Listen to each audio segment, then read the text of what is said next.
on se retrouve face à des clients qui, fondamentalement, ont un besoin d'hyper-contrôle. Parce que ça, quand on a un hyper-contrôle, en fait, on ne peut pas avancer vraiment en confiance. Je suis architecte d'intérieur, certes, mais je suis aussi chef d'entreprise. Voilà. Ouais. Donc c'est une autre dimension et c'est une aventure qui me plaît aussi beaucoup. Et un chantier, c'est un projet d'équipe. Nous, on a notre vision du projet, notre vision des espaces, des circulations, notre sensibilité, évidemment notre technicité, parce qu'on a quand même fait plusieurs centaines de projets, donc c'est vrai qu'on a quand même pas mal d'expérience. Mais les artisans, les entrepreneurs, ils ont aussi leur expertise et ils peuvent nous apporter leur valeur ajoutée. Marie, bienvenue. Merci d'être venue aujourd'hui dans Secrets d'Archi. Pour les personnes qui ne te connaissent pas, est-ce que tu peux te présenter un peu sur ton parcours, nous expliquer comment t'en es arrivée là aujourd'hui, surtout que ce n'était pas ta première carrière, donc nous dire un petit peu ce que tu as pu faire. Alors, je suis Marie Lemagueresse. J'ai créé l'agence d'architecture d'intérieur Murs et Merveilles en 2011. Et effectivement, j'avais une première carrière d'à peu près 18 ans, on va dire. Plutôt en marketing, en innovation. Dans des petites et des très grosses structures. Et puis un jour, j'ai eu envie de retrouver un petit peu de sens. Et c'est vrai que j'ai toujours été attirée par le design. J'ai même envisagé d'être architecte quand j'étais ado. Et c'est vrai que chaque fois que j'arrivais dans un lieu, je refaisais tout, je repensais les espaces, la déco, etc. Et du coup, l'architecture d'intérieur, elle est apparue comme une évidence. Donc je me suis reconvertie sur le tard. D'accord, ok. Ah oui, donc oui, c'est ça, ça a été évident. Tu as toujours eu une appétence. Et pourquoi, du coup, t'as pas été vers ce métier-là directement Au départ, Oui, quand tu étais ado.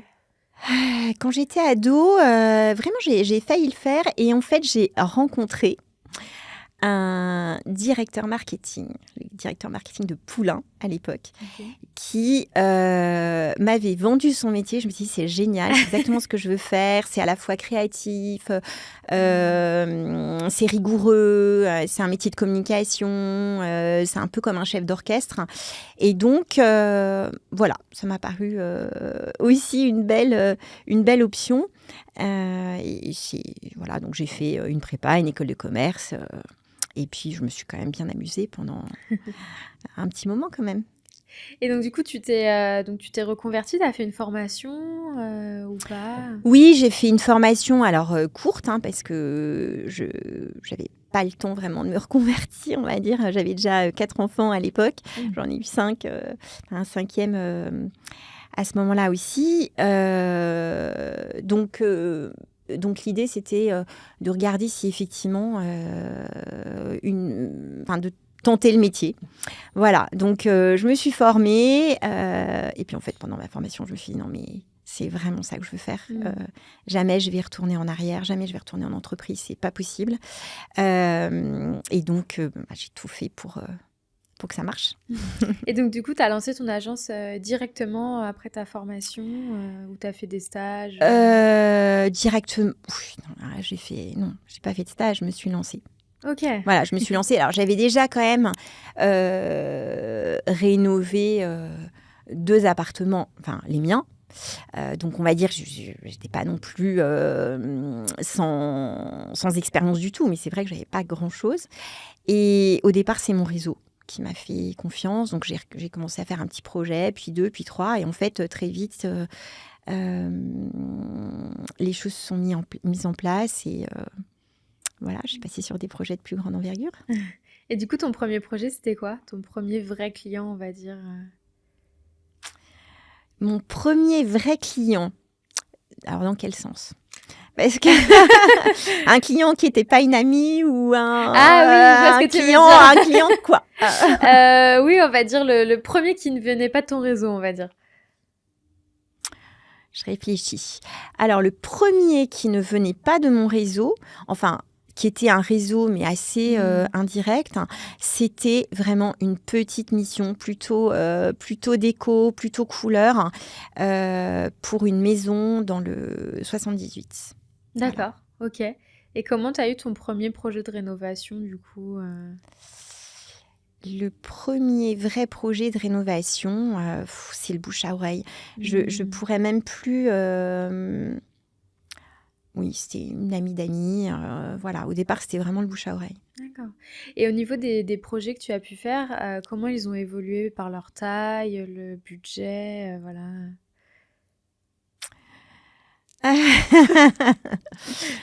Alors, comment ils ont évolué? Au départ, voilà, c'était vraiment des petits projets. C'était rénover une cuisine, rénover des studios, D'accord. des studios étudiants. Mais en fait, assez vite, je peux même pas expliquer, je pourrais même pas refaire toute la chronologie, mais assez vite, vraiment, je suis passée sur des appartements et même des appartements d'une taille, voire même des maisons d'une taille significative. En fait, je sais pas trop comment répondre à cette question. Non, mais voilà, tes projets, ils sont devenus de plus en plus grands. Tu as commencé par des petites surfaces et là, maintenant, Voilà, exactement. Et puis après, à nouveau, il y a eu deux phénomènes. Il y a eu, dans un premier temps, 80... alors, on va dire, la moitié des projets, c'était des gens que je connaissais. L'autre moitié, c'était du bouche à oreille, quasiment. Et puis, en fait... les choses se sont bien enchaînées. J'ai eu une première parution dans Art et Décoration qui elle-même a donné lieu à des clients qui me contactaient parce qu'ils avaient vu une de mes réalisations, par Pinterest aussi. À l'époque, il n'y avait pas Instagram. Et donc, Pinterest, c'était aussi... un endroit sur lequel on pouvait poster les réalisations. Et puis ensuite, il y a eu quand même Instagram. C'est vrai que ça fait... ça a beaucoup aidé parce que ça donne beaucoup de visibilité. De notoriété. T'as beaucoup de clients qui viennent d'Instagram aujourd'hui ou pas? Oui. Ouais, ok. Beaucoup. Ouais. D'accord. Je dirais... on va dire qu'aujourd'hui, 80% des clients, ils arrivent via la notoriété de l'agence au sens large, que ce soit via la presse, via les réseaux sociaux, via le site aussi en tant que tel. Et sur cette partie-là, oui, Instagram, c'est quand même une partie non négligeable. D'accord, ok. Et comment tu as géré justement ce côté création de l'agence? Parce que voilà, quand on est en formation, on le disait tout à l'heure en off, on nous apprend pas vraiment les rudiments du métier pour l'aspect entrepreneuriat. Comment tu as géré ça du coup, la création de ton agence, comprendre tout ce que ça implique, le fait de se développer, le marketing. Après, bon, toi, l'avantage, c'est que c'était ta carrière. Exactement. Alors, pour le coup, c'est vrai que ce qui était très important pour moi, c'était vraiment de poser les bases de mes valeurs, mon positionnement entre guillemets, c'est-à-dire qu'est-ce que j'avais envie de faire et comment j'avais envie de faire ce métier. Trouver un nom. Voilà, et c'est vrai que je me suis assez vite arrêtée sur la poésie de Murs et Merveilles. Construire un réseau d'artisans, d'entrepreneurs, de confiance. Alors au début, pareil, le bouche à oreille. Et donc voilà, je suis allée regarder leur chantier, échanger aussi. Enfin, le contact pour moi était très important. J'ai assez vite évacué les entrepreneurs un peu trop misogynes. Ouais. Voilà, parce qu'une femme sur un chantier, c'était pas toujours... je pense que là, depuis, les choses ont pas mal changé, mais à l'époque, c'était encore un peu... Voilà, il y avait mais les choses se sont faites à nouveau au fur et à mesure. Et pour autant, aujourd'hui, j'ai encore des entrepreneurs avec lesquels je travaille et qui étaient quasiment sur mes premiers chantiers. D'accord. Et comment tu les as trouvés, eux? C'est vraiment Au bouche à hasard, oreille. t'as testé Vraiment, c'était des amis ou des connaissances qui me disaient: «Ah mais tiens, moi j'ai rencontré, j'ai travaillé, j'ai fait une rénovation, ou j'ai fait faire des travaux par un tel, un tel». Voilà, c'est vraiment, c'était vraiment le bouche à oreille. Après, depuis, on a intégré aussi d'autres artisans ou entrepreneurs, là aussi via les réseaux. C'est eux qui venaient à Notamment les toi? petits, dans les deux sens. D'accord. Voilà. Des artistes peintres, des serruriers, oui, voilà, des gens qui font des vitraux. Enfin, pour le coup, souvent, on les repère. Et à l'inverse, évidemment, on est assez souvent sollicité, même très, très souvent sollicité. Voilà. Après, moi, pour moi, c'est important de travailler dans la durée et dans la confiance. Donc, je ne vais pas changer d'entreprise tous les 4 matins, quoi. Ouais. C'est vraiment... En fait, c'est important de savoir qu'on peut compter sur un certain nombre d'entreprises. Parce que, ce que je veux dire, c'est que c'est dans les deux sens. C'est important pour nous de savoir qu'on peut s'appuyer sur des gens qui seront réactifs, qui seront professionnels, qui seront exigeants. C'est important aussi pour eux de savoir qu'on s'inscrit dans la durée. Ils auront aussi plutôt tendance à vouloir nous faire plus se plier en quatre pour nous. Voilà, c'est déjà un métier assez compliqué. Il peut y avoir parfois des difficultés, donc c'est important qu'on soit en tout cas en confiance. Et comment tu as géré toute la partie chiffrage? Parce que c'est vrai que quand on se lance, c'est quelque chose qui est hyper abstrait, mine de rien. Savoir le prix au mètre carré combien va coûter le projet que tu as dessiné, tu vois, c'est des choses. Puis il suffit que tu tombes sur un artisan qui va gonfler un peu le devis parce qu'il a conscience que tu maîtrises pas forcément les tarifs, etc. Comment tu as géré tous ces aspects-là? Alors, le chiffrage, à nouveau, moi, j'avais déjà fait rénover deux appartes. Donc, j'avais un minimum. Je n'avais pas une grande connaissance, mais en tout cas, ça, j'avais ce benchmark-là. Et puis, en fait, très vite, ne serait-ce que de faire chiffrer 3 à 4 projets, on voit bien, en fait, quelles sont les enveloppes. Et c'est vrai que c'est quelque chose qui, encore aujourd'hui, pour moi, est important. Avant même de démarrer un projet, moi, je fais un estimatif des travaux. Mais je ne fais pas un estimatif. Je ne dis pas, tiens, ça va coûter 2 000 ou 3 000 euros du mètre carré. C'est vraiment, compte tenu du projet, qu'est-ce qu'on a à faire probablement en termes de démolition, de maçonnerie, de carrelage, d'électricité, de plomberie, de peinture, etc. Donc, c'est vraiment... ensuite, on a nos grilles et on sait exactement, assez précisément combien ça va coûter. D'accord.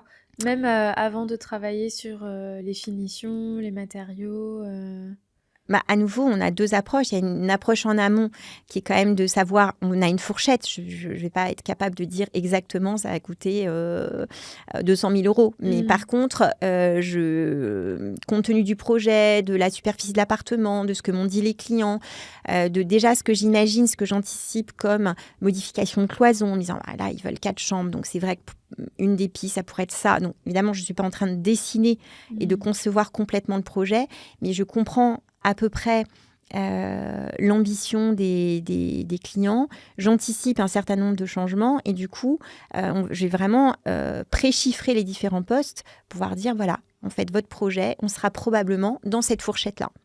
Ça me permet aussi d'anticiper. Je sais qu'en dessous de ce budget-là, on ne sera pas en mesure de faire le projet parce qu'on ne sera plus dans nos critères de qualité, de niveau de finition. Quand un client vient nous voir, je sais aussi a priori quel type de réalisation et quel niveau de qualité il va attendre. Donc, voilà. Donc, je sais qu'en dessous de ce budget-là, ce ne sera pas possible. Après, évidemment qu'il n'y a pas de fourchette haute quelque part. Ça pourrait être illimité, mais en tout cas, on va donner une fourchette en disant il y a de fortes chances qu'on soit dans cette enveloppe-là.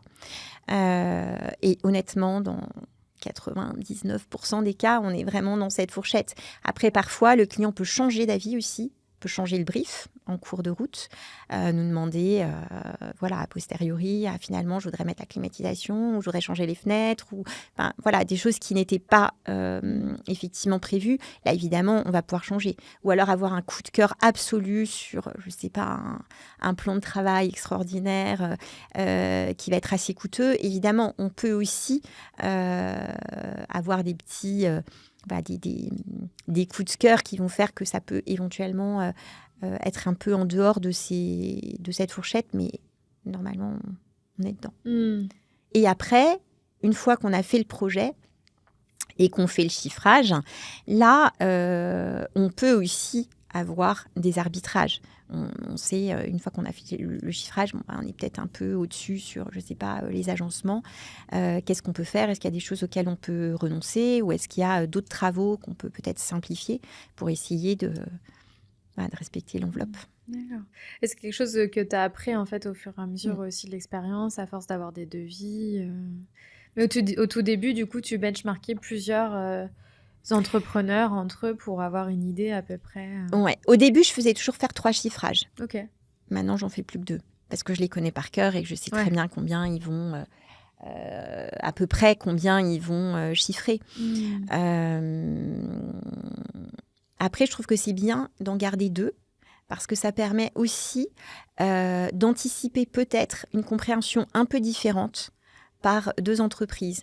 Ou s'il y en a un qui, je vais dire n'importe quoi, mais qui va me chiffrer un poste à 3 000 et l'autre qui me fait le même poste à 10 000, je me dis, ils n'ont peut-être pas compris exactement la même chose. Donc, soit il y a peut-être une difficulté, une contrainte qu'il faut rediscuter avec eux. Ou, voilà. Donc, ça permet aussi de mieux comprendre, enfin de mieux préparer les travaux, d'avoir un double chiffrage. Ah oui. Oui, même te rendre compte, toi, si de ton côté, il y a quelque chose qui n'a pas été donné de façon assez claire. Ou, c'est ça, oui, dans ce sens-là. Voilà, ou en tout cas, nous, ça nous semblait clair. Eux, ils ne l'ont peut-être pas compris de manière aussi claire. Ou à l'inverse, eux, ils ont repéré, parce que ça reste leur métier. Enfin, un projet, ça reste un projet... Enfin, c'est un chantier, c'est un projet d'équipe. Donc, nous, on a notre vision du projet, on a notre vision des espaces, des circulations, notre sensibilité, évidemment notre technicité, parce qu'on a quand même fait plusieurs centaines de projets. Donc, c'est vrai qu'on a quand même pas mal d'expérience.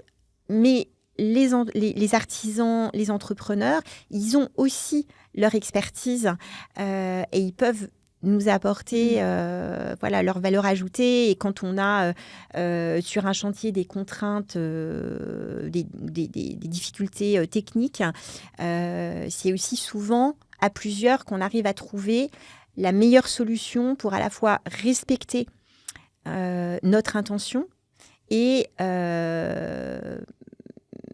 faire face, résoudre une contrainte technique qui fait que peut-être, on va peut-être pas pouvoir faire exactement de la manière dont on avait prévu. Et dès le début, quand tu t'es lancée, tu faisais les plans techniques toi-même ou alors conjointement avec les artisans Non, les plans, c'est nous. D'accord, oui. ouais. Les plans, on les fait nous. Et dès le début, tu les as fait oui. toi ? D'accord. Ouais. Oui. Ok. Pour autant, évidemment, avec le temps, ces dessins, ils se sont affinés, ils se sont précisés. Il y a un certain nombre il y a énormément de choses qu'on anticipe maintenant, que je n'anticipais pas du tout au départ. Enfin, voilà, il ne faut pas non plus... Comme quoi, par exemple ? Voilà. Alors, en particulier, je dirais sur les agencements, sur mesure. Voilà. Ah oui. Les réserves à prendre en compte, il y a un certain nombre de contraintes techniques, de hauteur de plainte, de socle, des fileurs, il y a des agencements, la manière de concevoir un certain nombre de choses à l'intérieur des placards, dans les cuisines. La partie quand même agencement sur mesure, c'est la partie qui quand même... il y a beaucoup d'éléments techniques que je ne maîtrisais pas du tout. au départ. Et Voilà. comment tu as appris en le faisant conjointement avec les menuisiers, ceux qui Oui, te disaient, là, exactement, faut penser exactement. à ça. Moi, en fait, je faisais un dessin d'intention qui reste d'ailleurs un dessin. Enfin, nous, on ne fait pas des documents d'exécution. Les documents d'exécution, ils sont réalisés par les artisans. Enfin, quand je dis artisans, donc ça va être essentiellement les menuisiers, serruriers pour tout ce qui est verrière, voilà. Donc eux, ils font les documents d'exécution parce que eux, ils anticipent la manière dont ils vont fabriquer les meubles, ce qui n'est pas mon métier. En revanche, nos dessins aujourd'hui, ils sont beaucoup plus précis et ils anticipent déjà énormément de contraintes techniques de fabrication. Donc, en réalité, il y a très peu de modifications. En fait, c'est surtout qu'ils viennent, eux, reprendre leur cote exacte parce que ce sont eux aussi qui sont responsables de leur cote. Donc, voilà, il y a peu de changements aujourd'hui, voire pas, entre nos dessins techniques et les documents d'exécution. D'accord, ok. Et du coup, étant donné que tu faisais les plans techniques et maîtrés, est-ce que tu as eu une assurance dès le début ou pas? Oui. Ouais, tu as Ouais. réussi à avoir une assurance décennale Ouais. Ok. Parce que ça, c'est un vaste sujet. C'est très compliqué. Bah oui. Alors, très sincèrement, je sais que, et pour être franche, au tout début, j'en avais. Après, il y a eu un moment où je me suis dit, oh, finalement, est-ce que c'est vraiment bien utile Voilà. Et là, ça fait quand même pas mal d'années qu'on a cette garantie décennale parce que, d'abord, théoriquement, c'est une obligation légale. Et c'est vrai qu'il y a beaucoup d'agences qui n'en ont pas parce que c'est une assurance qui est très coûteuse en se disant finalement, les entrepreneurs ont leur propre décennale, donc ça suffit. La réalité, c'est que si un jour il y a un souci sur un chantier, ce qui évidemment arrive extrêmement rarement, et ça c'est la bonne nouvelle, c'est qu'effectivement, normalement, on n'a pas vraiment besoin de s'en servir. Le fait est qu'une assurance, elle sert justement le jour où il y a un gros problème. Et le jour où il y a un gros problème, il y a de fortes chances pour que l'assurance de l'entreprise appelle en co-responsabilité l'agence d'architecture d'intérieur. Et là, si on n'a pas de décennale, je pense que ça peut être très, très compliqué. Mais du coup, toi, tu as réussi à en avoir. D'accord. Ouais. Parce que ça, c'est vrai que quand j'échange avec justement des archis qui se sont reconvertis, il y en a beaucoup qui ont du mal à trouver. En fait, alors, moi au départ, je dirais que c'est là aussi par relation, pour être sincère.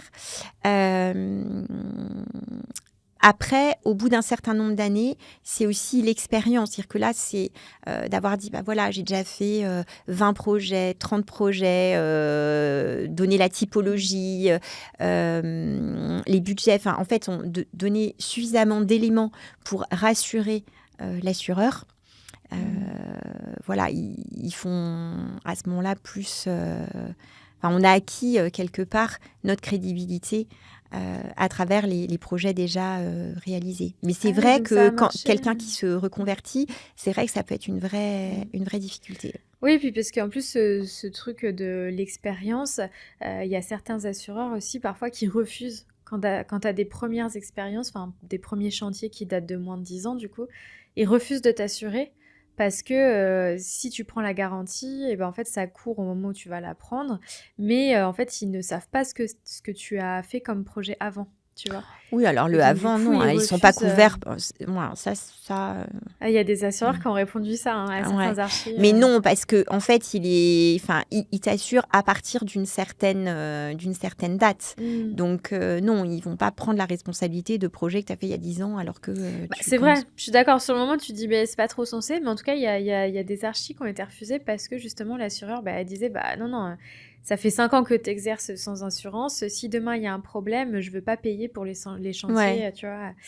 Mais bon. Je pense que c'est peut-être un peu une fausse barbe. Peut-être, mais c'est vrai que c'est un vaste sujet. Même les avocats, quand tu leur demandes en vrai, parce que maintenant, je côtoie une archi, voilà, aussi, c'est une assez grosse agence. Et l'avocat, il disait, mais légalement, en fait, il n'y a rien qui vous oblige. Et donc, il y a ce truc aussi. Tu prends un risque. Alors, c'est pas tout à fait vrai, hein, c'est quand même... En fait, tu prends un risque qui est mesuré. C'est-à-dire que si tu t'assures pas, c'est un peu toi et ta chance, tu vois. C'est-à-dire que le jour où il y a un problème, il te tombe dessus. Ouais. T'as pas d'assurance, globalement, tu fermes l'agence, tu vois. C'est le risque. C'est ça, en fait. C'est évidemment... Je comprends, le risque est relativement limité. Théoriquement, si on fait une erreur de conception, l'entrepreneur, il doit aussi... par exemple, l'électricien, il a, il a sa propre responsabilité. Et si on lui dit de mettre, je dis n'importe quoi, une prise à 20 cm d'un point d'eau, alors qu'il en faut au moins 60, s'il le fait, quelque part, il a une certaine responsabilité. Pour autant... qu'est-ce qui va se passer? Son assureur va évidemment chercher les failles et dire bah oui, mais l'architecte, il a mis sur le plan, c'était à 20 cm. Donc, l'exécution est bonne. Voilà. Et évidemment, quand on parle de choses qui semblent simples, qui sont des évidences, on se dit mais on va pas faire cette erreur-là. C'est vrai, mais parfois, il y a des choses qui sont quand même un peu plus... puis ça arrive vite. Un peu plus complexes. Et voilà, après, chacun fait comme il veut. Moi, je dors beaucoup mieux. Ah, mais ça, moi, je suis d'accord. En sachant que j'ai cette assurance, d'autant que on est quand même amené très souvent à ouvrir des murs porteurs, des trémies. Donc, on est sur des choses qui... potentiellement, même si c'est évidemment extrêmement bordé, il y a un bureau d'études techniques, il y a un entrepreneur qui est assuré pour faire du gros œuvre, etc.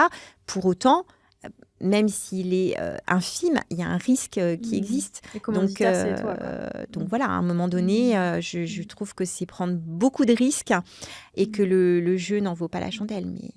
Ouais, non, mais moi je suis d'accord. Je sais que souvent on me pose la question, est-ce que tu vas en prendre une, etc. Quand je lancerai mon agence, et moi je dis oui, évidemment, comme toi, dormir sur les deux oreilles.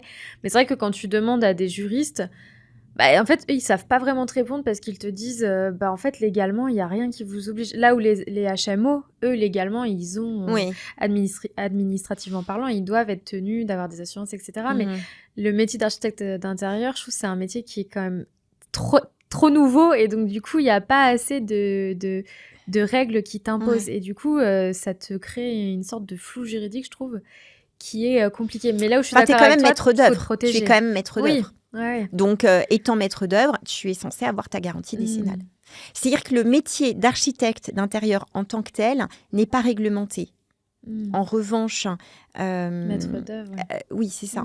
Ouais, ça c'est vrai. Ouais, ça, c'est donc, si tu ne fais pas de suivi de travaux, ok, on peut, il y a débat. Mais si dès lors que tu prends en charge le suivi des travaux, tu assumes aussi la responsabilité qui est liée à la mise en œuvre du projet. Ouais, non, mais c'est clair. En tout cas, toi, tu as réussi à en avoir une dès le début, quoi. Parce que ça fait beaucoup débat aujourd'hui, ceux qui se reconvertissent, qui galèrent à en trouver, quoi. Mais c'est dur. Non, mais ça, je sais que c'est dur, c'est très cher. C'est très cher, mais voilà, je pense que c'est une sécurité pour tout le monde. Pour nous, pour le client, pour l'entrepreneur aussi. Enfin, voilà, on travaille plus en confiance, surtout quand on fait des travaux lourds. Et comment tu fais justement? Tu prospectes des clients ou non, ils viennent à toi pour assurer justement ce nombre de projets? Alors, je fais pas de la prospection parce que c'est pas mon truc, la prospection, mais c'est de m'assurer en fait que l'agence rayonne suffisamment. Donc, c'est beaucoup autour de la communication, que ce soit via les réseaux, des newsletters, le site, s'assurer que le site est visible. Et ça peut être aussi des partenariats. Des partenariats ou des... oui, c'est ça.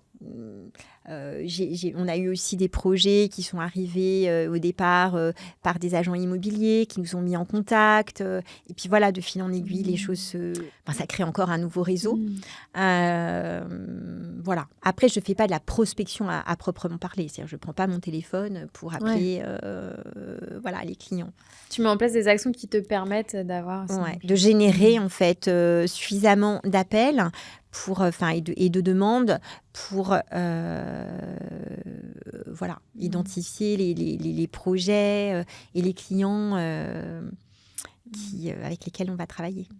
Mais c'est marrant ce que tu dis parce que depuis que j'échange avec des archis d'intérieur ou même les personnes sur les réseaux, souvent ce qui revient en effet c'est le manque de connaissances, on va dire, sur la partie purement gestion d'entreprise et surtout la faire développer.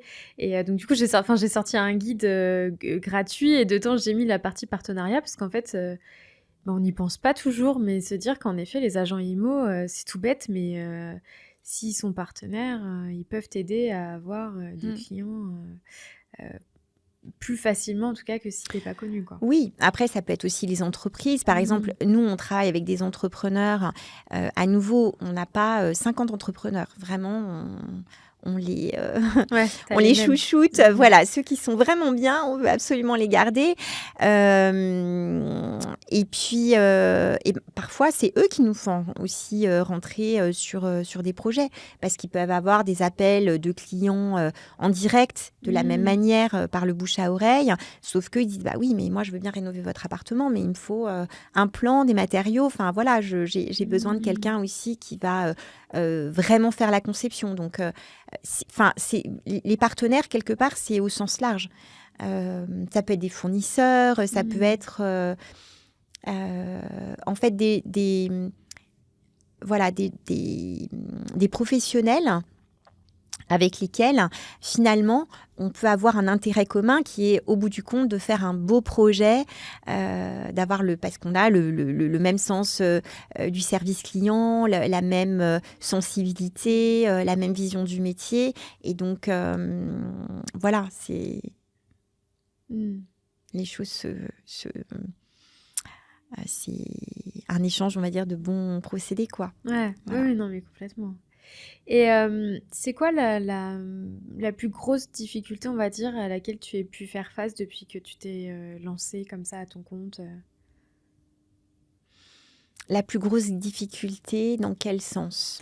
Dans le sens, dans le sens à la fois gestion de ton agence, parce que mine de rien, c'est un vrai sujet, et à la fois un projet. Alors, sur la gestion de l'agence,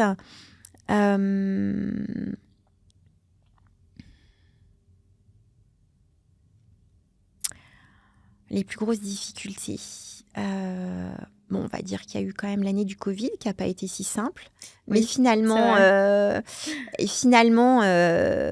assez étonnamment, ça a été une très bonne année. Je ne sais même pas comment, rétrospectivement, c'est possible. Mais c'est vrai qu'il y a eu un moment où on s'est retrouvés à travailler chacun de chez soi. On se faisait des visios pour essayer de garder le lien. On a un projet qu'on a intégralement conçu pendant le confinement.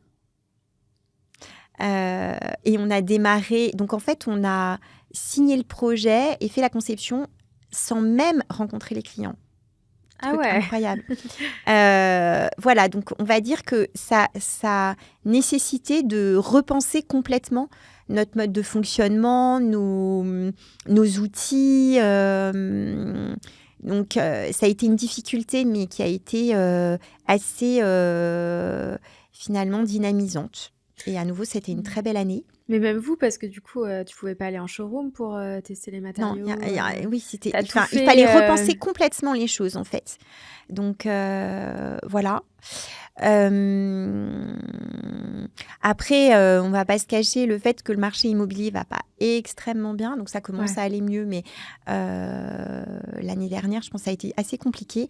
Nous aussi, on a fait plutôt une bonne année. Mais je le vois... j'ai énormément de demandes de candidatures, par exemple, ou d'entreprises qui m'appellent pour savoir si on a des projets, etc. Et je vois bien aussi que ça a été les négociations aussi pour conclure les projets ont été un peu plus ardues.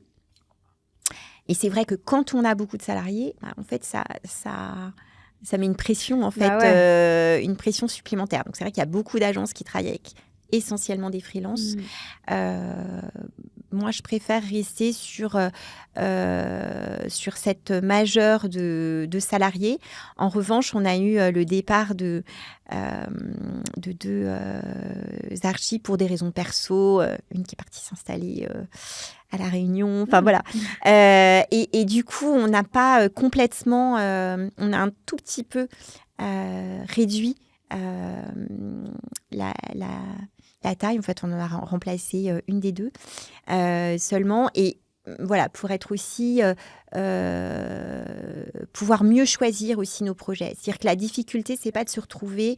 c'est à un moment donné de devoir accepter des projets que peut-être on n'a pas très envie de faire, on n'a pas un super feeling, juste pour des raisons voilà, business. Donc voilà. Ok. Et un projet, une grosse difficulté que tu as rencontrée en projet Ça, c'est encore...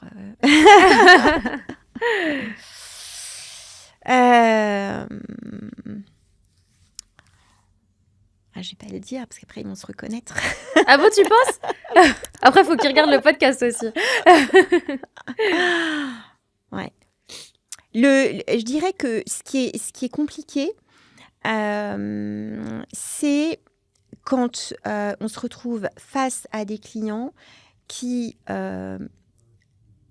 fondamentalement ont un besoin d'hyper-contrôle. Parce que ça, quand on a un hyper-contrôle, en fait, on ne peut pas avancer vraiment en confiance. Et paradoxalement, c'est générateur d'erreurs. Parce que comme tout le monde est en tension, nous, les ouvriers sur le chantier, les artisans, en fait, comme on est tous hyper en tension, parce qu'on se sent en permanence contrôlé, challengé sur le moindre sujet, là, c'est là où on peut faire des erreurs et finalement, c'est contre-productif. Après, je pense aussi que ça dépend du mode de fonctionnement de chacun. Mon mode de fonctionnement, c'est celui de la confiance. Donc, du coup, j'ai plutôt tendance à faire confiance aux professionnels et à me dire, donc à nouveau, je parlais des autres artisans, je me dis, ensemble, on va trouver une solution et on va le trouver en confiance. Par contre, je trouve que l'hyper-contrôle, évidemment, il faut contrôler. À nouveau, c'est aussi pour ça que le métier de maître d'œuvre, c'est aussi de s'assurer que les travaux sont mis en œuvre dans les règles de l'art, selon nos préconisations, ou en tout cas dans le respect de la manière dont on a dessiné et conçu le projet. Donc évidemment qu'on va vérifier. Ça fait partie de notre mission. En revanche, c'est sûr que je ne vais pas non plus passer ma vie sur le chantier. C'est-à-dire que, on a des visites de chantier, on a des échanges entre les visites téléphoniques avec les artisans. Maintenant, je leur fais il faut que j'ai confiance pour savoir qu'entre ces visites ou entre ces appels, ils sauront prendre les décisions adéquates ou m'alerter si y a quelque chose qu'ils ne peuvent pas faire exactement comme c'était prévu pour qu'on puisse échanger. Mais voilà, en tout cas, moi, mon mode de fonctionnement, c'est celui de la confiance. Donc, c'est vrai que quand on se retrouve avec des clients qui sont dans de l'hyper-contrôle, ça va moins bien matcher.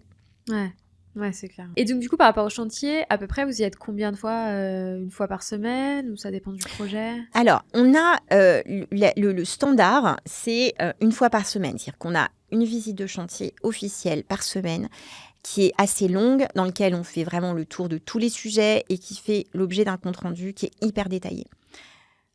Pour autant, on peut très bien avoir des visites intermédiaires, pas tout le temps, mais à certaines phases du chantier.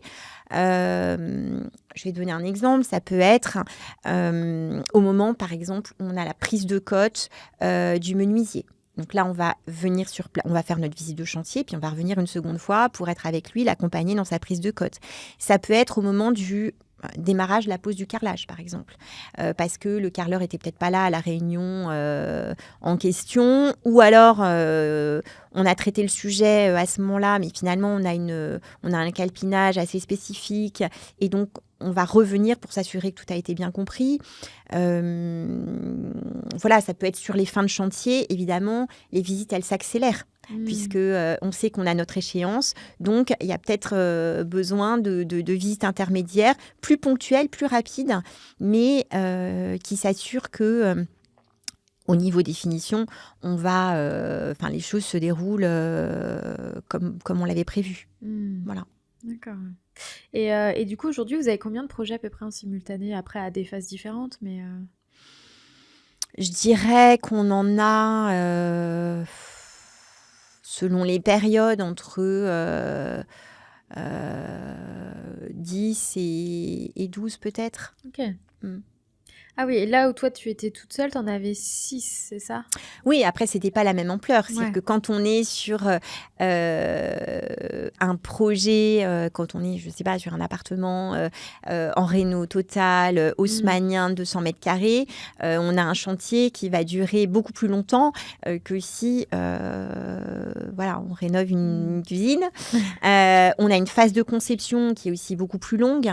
On a un nombre d'agencements sur mesure qui n'a rien à voir. Donc, il y a à la fois le nombre et la typologie des projets qui a changé.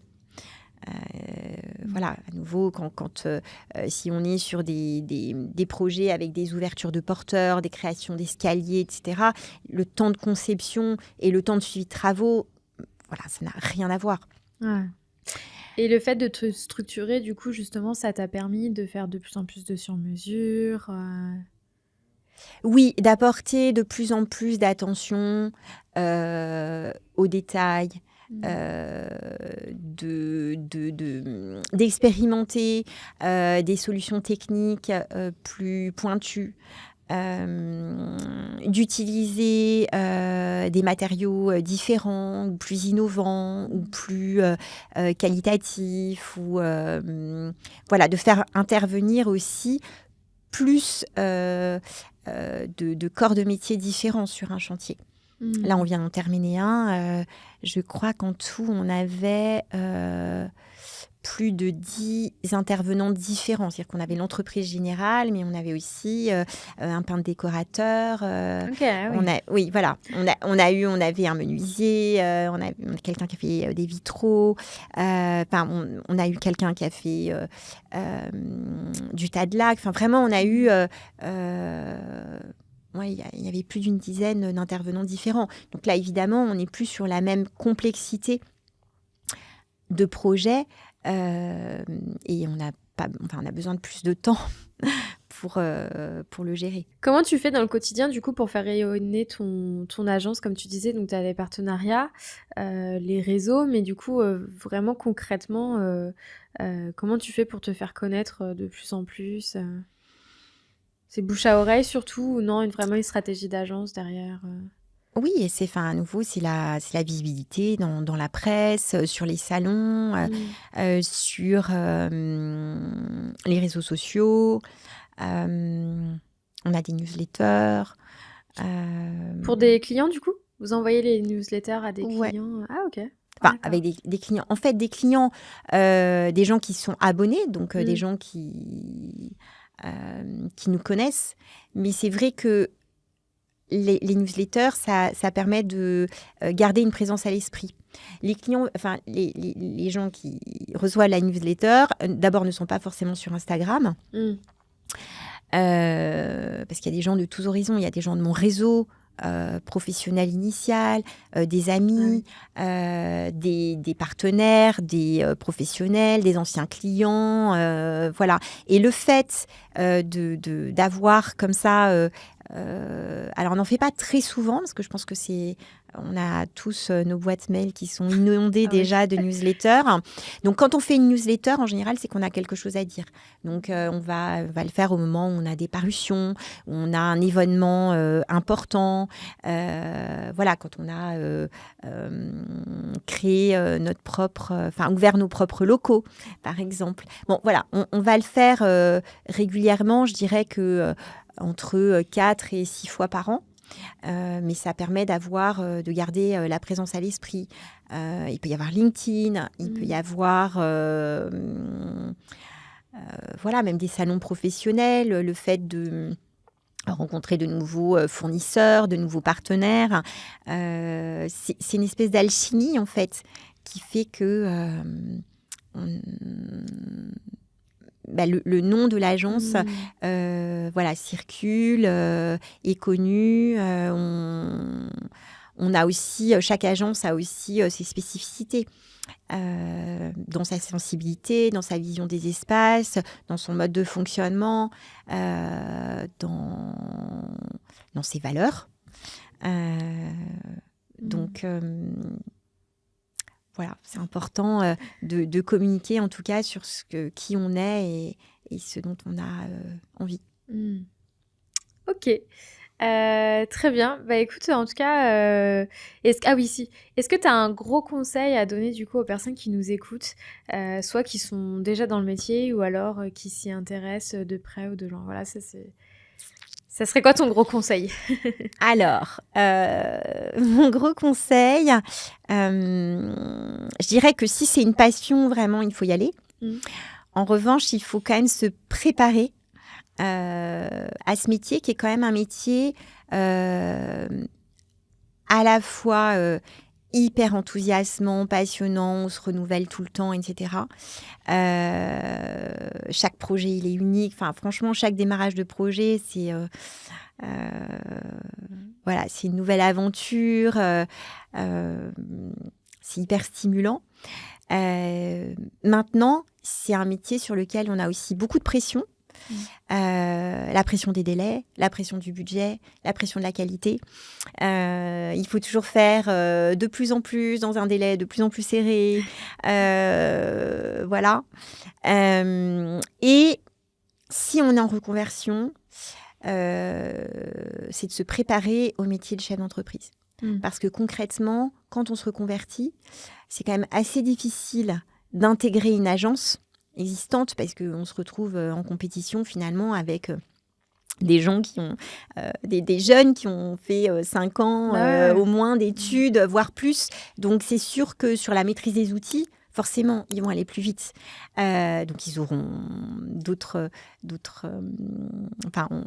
quelqu'un qui est en reconversion a d'autres compétences, d'autres qualités, mais ça va être quand même assez difficile de faire sa place en fait au sein d'une agence. Donc ça veut dire qu'il faut se préparer au fait d'être son propre patron et du coup de pas avoir uniquement des compétences spécifiques liées au métier d'architecte d'intérieur ou à celui de maître d'œuvre, mais aussi des qualités plus globales d'organisation, de gestion aussi administrative, comptable, commerciale, marketing, communication. En fait, c'est vraiment... il faut avoir une palette très large à son actif pour pouvoir vraiment réussir et percer dans ce métier. Parce que les compétences purement techniques ne seront pas suffisantes et ne nous permettront pas d'intégrer, peut-être, mais difficilement d'intégrer une agence. Donc c'est vrai que je pense que l'immense majorité des gens qui se reconvertissent, c'est des gens qui se mettent à leur compte. Oui. Ouais. Voilà, et ça, je pense qu'il faut être préparé à ça et peut-être c'est cet aspect qui est auquel on est le moins préparé quand on fait des formations courtes en reconversion. Toi, tu dirais que tu as plus la casquette chef d'entreprise ou archi d'intérieur aujourd'hui? Ou c'est 50-50? Aujourd'hui,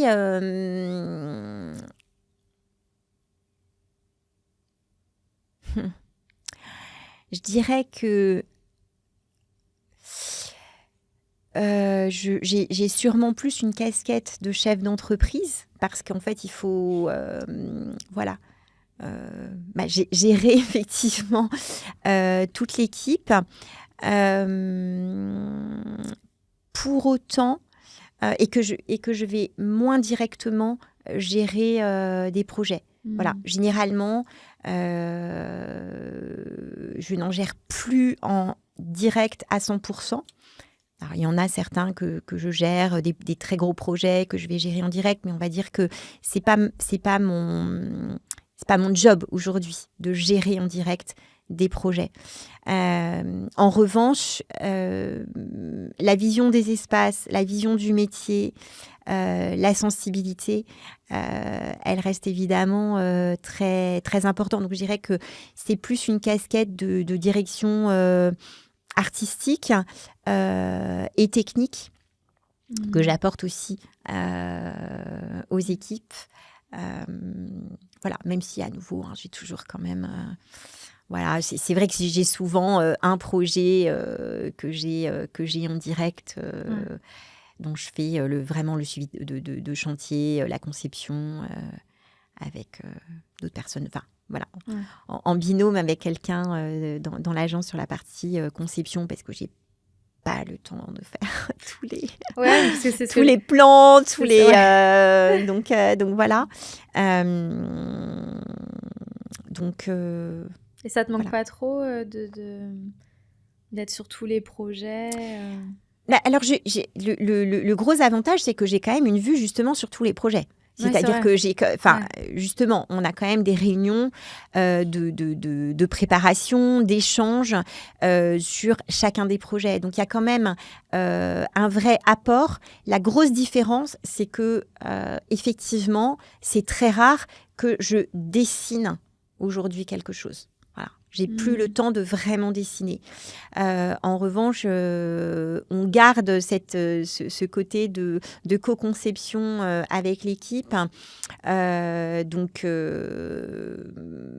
voilà, c'est vrai que au départ, c'est en général moi qui ai vendu le projet, qui ai rencontré le client, qui ai étudié ses besoins. Donc, la passation se fait très facilement et en douceur. Mais c'est vrai que je reste quand même très présente sur la partie de conception. Donc, je dirais que ce que j'ai perdu en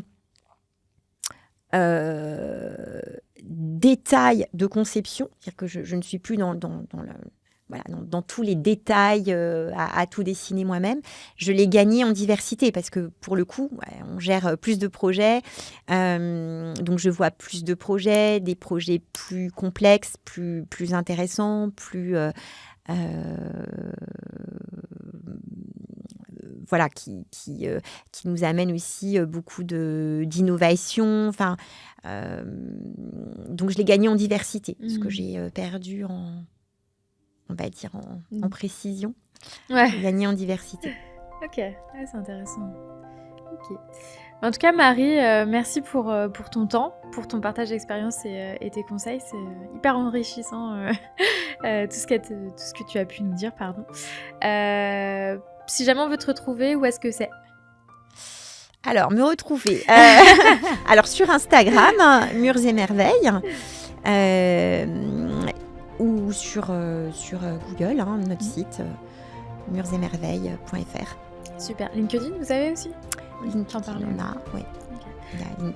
Oui. LinkedIn, Instagram, qu'est-ce qu'on a d'autre ? On est un peu sur Pinterest, mais bon, c'est pas tellement par là qu'on rentre en contact. Voilà, donc toutes les moyens de nous contacter, c'est quand même essentiellement Instagram et le site sur lequel et LinkedIn sur lesquels vous retrouverez toutes nos coordonnées.